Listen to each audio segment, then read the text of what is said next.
south of Baltimore, nearly 4,000 miles, lies a city that was born a capital, Lima, Peru, a great metropolis of the Spanish colonial empire, and for 2 centuries a chief stronghold of the old world in the new.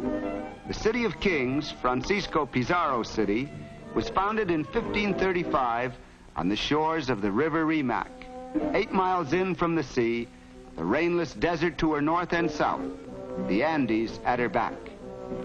Look out your hotel window in Lima, and you will see a modern city, though much of old Lima remains.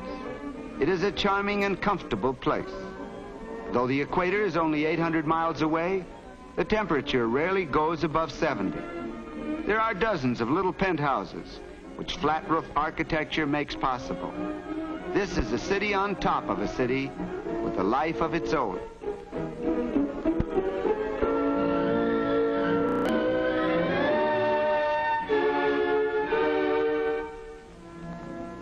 No city in our Western world has a more interesting history. In early days, Lima was the source from which Spanish influence and culture spread over South America. Here was the center of political power, of social life, and of commerce. When, in 1821, San Martin's army gave Peru her independence, a new Lima began. Regal pomp gave place to the ways of a young republic. Today, the new Lima is more and more like other modern cities the world over. Lima's old churches are a fine inheritance from colonial days, and equally enduring is the people's devotion to their faith.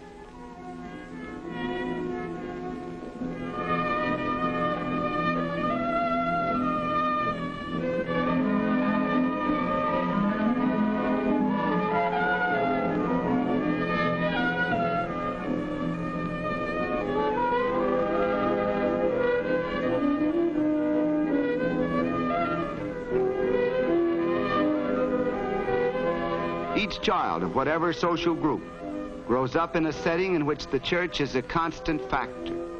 Even the youngsters take entirely for granted their contributions to the charities of the church. At the racetrack, the visitor encounters the leisure class.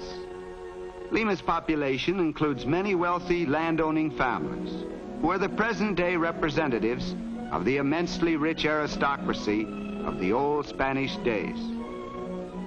The middle class is in evidence too, as in racetrack crowds everywhere. In days of old, Peru had no middle class at all. It is still comparatively limited in number, but it is on the increase owing to the city's industrial and commercial development.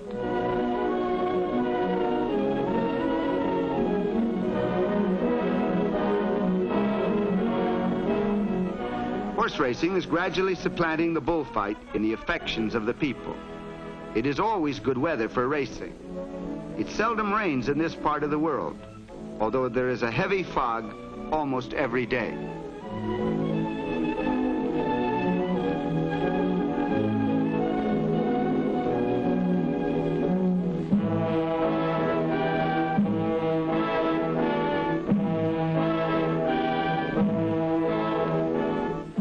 Back in the city's busy streets, one old Spanish tradition shows no sign of surrender, for it is siesta time. It is high noon, and everybody is about to close up shop. Even the busiest storekeeper still takes his 2 hours off at midday.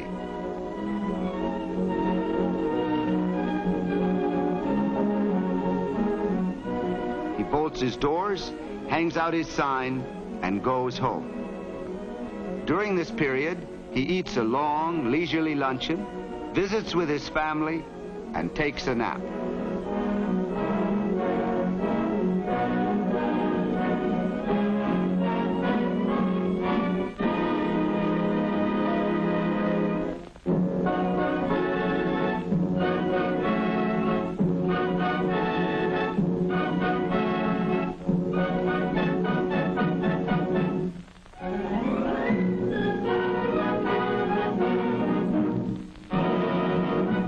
Then he comes back to work, and the streets open their eyes slowly and are alive and busy again.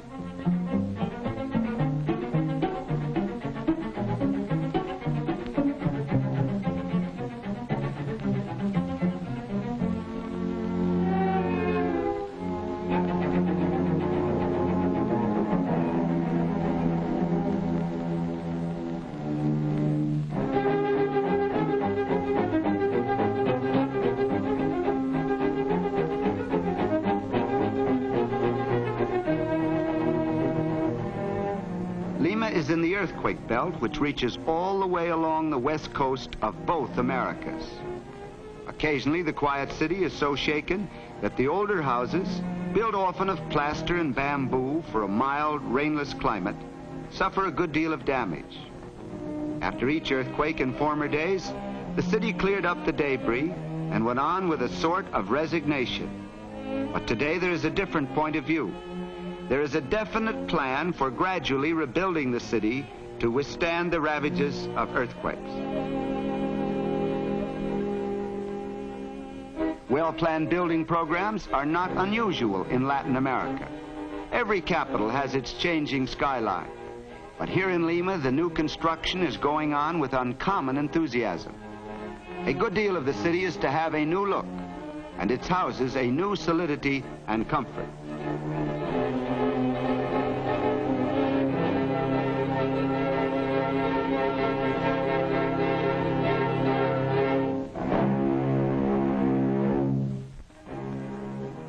Already there is some better housing for the city's workers.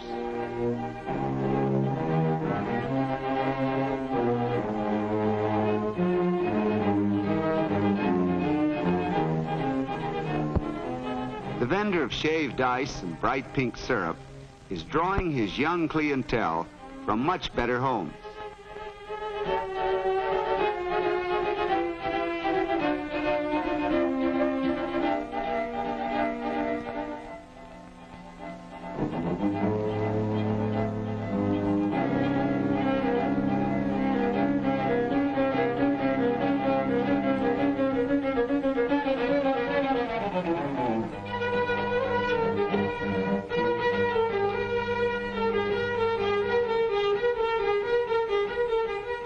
Popular restaurants are rapidly increasing in number. They serve the hearty food of the country: rice, fish, meat, and bread, for about 5 cents in North American money per meal. They meet a basic need of the population: better food, more food. Although Peru is an agricultural country, farming methods were for many years inadequate to provide enough food for the people. The hospital obrero, for workers and their families, is one of the finest in South America, and a part of Peru's answer to her serious health problem.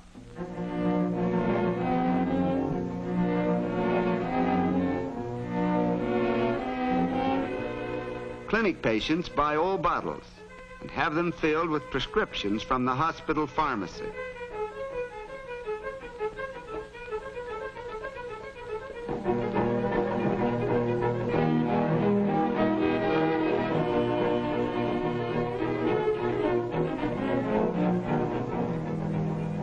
These people have already paid a form of Social Security tax, which entitles them to receive hospital care for themselves and their families.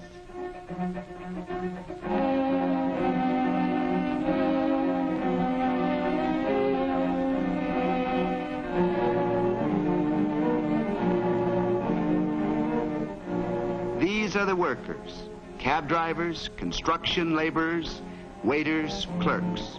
All these and their families. Many of the patients have tuberculosis, which is widespread in Peru. The best equipment money can buy and advanced methods of treatment are available here.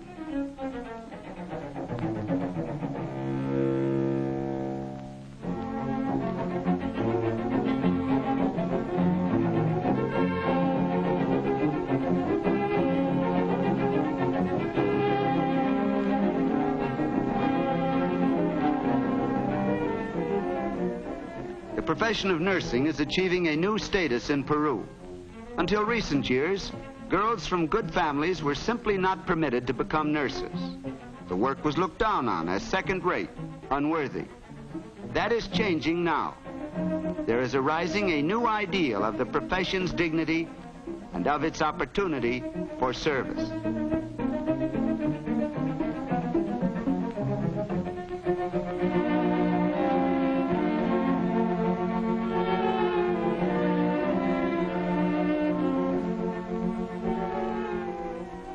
The student of folk art and of cherished old customs observes with interest the sale of these figurines. These truly religious folk use them in their churches at Christmas time to form the nacimiento, a sort of pageant in miniature of the coming of the Christ child. And when it is assembled, young and old gather in adoration, feeling a sense of participation in the ageless story.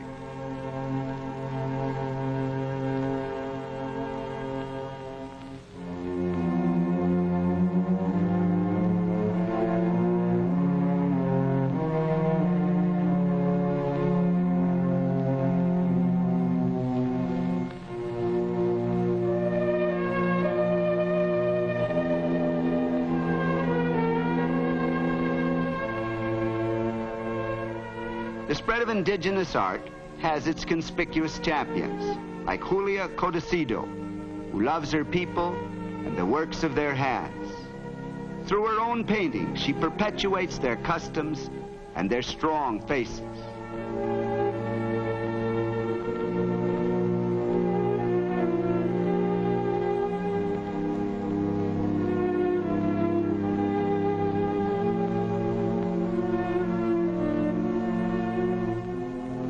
Side by side with this folk art is the new and zealous emphasis on education.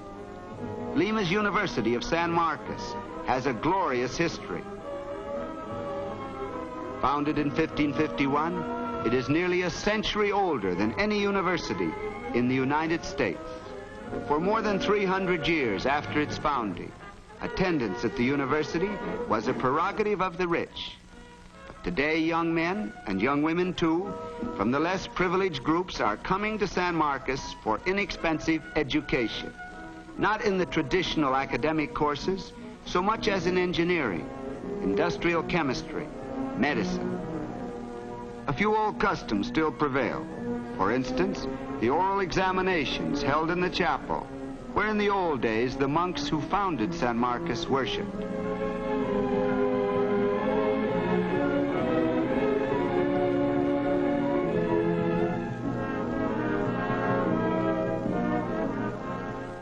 The student draws a numbered slip from an urn, thus selecting by lot the questions to be asked. The committee of professors is kind but firm, and the examinations are as nerve-wracking as examinations usually are.